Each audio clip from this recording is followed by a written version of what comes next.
What if I told you a man was executed not for proven crimes, but for accusations so shocking they still make historians uncomfortable today? Incest, treason, moral corruption, and not a single solid piece of evidence. This is the story of George Boleyn, a brilliant courtier, poet, and brother to one of the most famous queens in English history, Anne Boleyn, and how political fear, jealousy, and royal obsession led him straight to the executioner's block. A rising star in Henry VIII's court, George Boleyn was not a nobody. He was educated, intelligent, multilingual, and deeply connected at court. As the brother of Anne Boleyn, he benefited from her rise, but he also earned respect on his own merit. He served as a diplomat, a member of parliament, and a trusted man within King Henry VIII's inner circle. He moved comfortably among Europe's elites and was known for his sharp mind and eloquence. But in Tudor England, rising too high was dangerous. Because power at court didn't just attract admiration, it attracted enemies. The fall of Anne Boleyn begins everything. By 1536, King Henry VIII was tired of Anne Boleyn. She had failed to give him a male heir, and his attention had already shifted to Jane Seymour. But Henry couldn't simply divorce Anne like he had Catherine of Aragon. Anne had been crowned queen. Removing her required something darker. That's when accusations began to spread not just against Anne, but against the men closest to her, including her own brother. The charges that shocked England. George Boleyn was accused of high treason, but the details were horrifying. He was charged with incest with his sister, Queen Anne Boleyn, conspiring against the king, mocking Henry's inability to produce a male heir, engaging in immoral and treasonous behavior. The incest accusation alone was enough to destroy any defense. In 16th century England, it was considered both a moral abomination and a capital crime. But here's the key detail. There was no credible evidence. A trial built on lies. George Boleyn was arrested in May 1536 and taken to the Tower of London.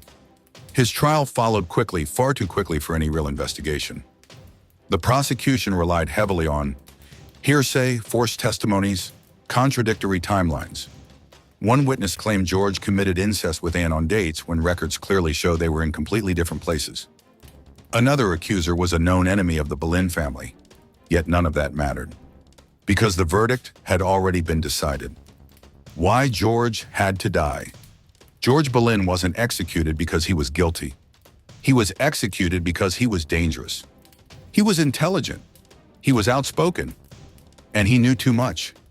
By eliminating George, Henry VIII and his chief minister, Thomas Cromwell, removed a powerful defender of Anne and ensured the complete destruction of the Boleyn faction. This wasn't justice. This was political extermination. The final moments. On May 17, 1536, George Boleyn was led to the scaffold on Tower Hill. Unlike many condemned men, he did not beg or panic. He gave a calm, dignified speech. He denied the charges without directly accusing the king, a careful balance meant to protect his family even in death. Eyewitnesses recorded that he appeared composed, even proud. Moments later, the executioner's axe fell. 2 days later, Anne Boleyn would follow him. The incest accusation, truth or weapon.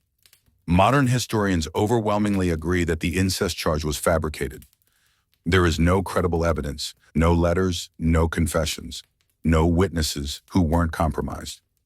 The accusation served one purpose: to make Anne's downfall irreversible and morally indefensible.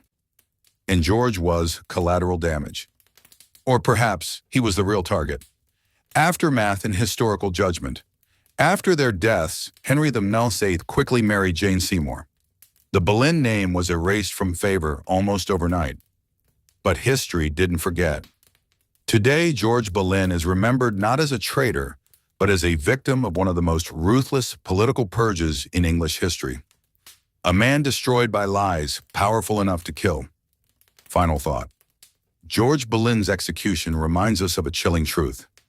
When power feels threatened, truth becomes expendable. And sometimes the most horrific crimes exist only on paper, written by those who benefit from belief. If you enjoy dark history stories that expose the hidden truths behind famous executions, like this video, subscribe to the channel, and turn on notifications because history is far more brutal than we were ever taught. And comment below. Do you think George Boleyn was executed to silence him? Or simply because he was a Boleyn?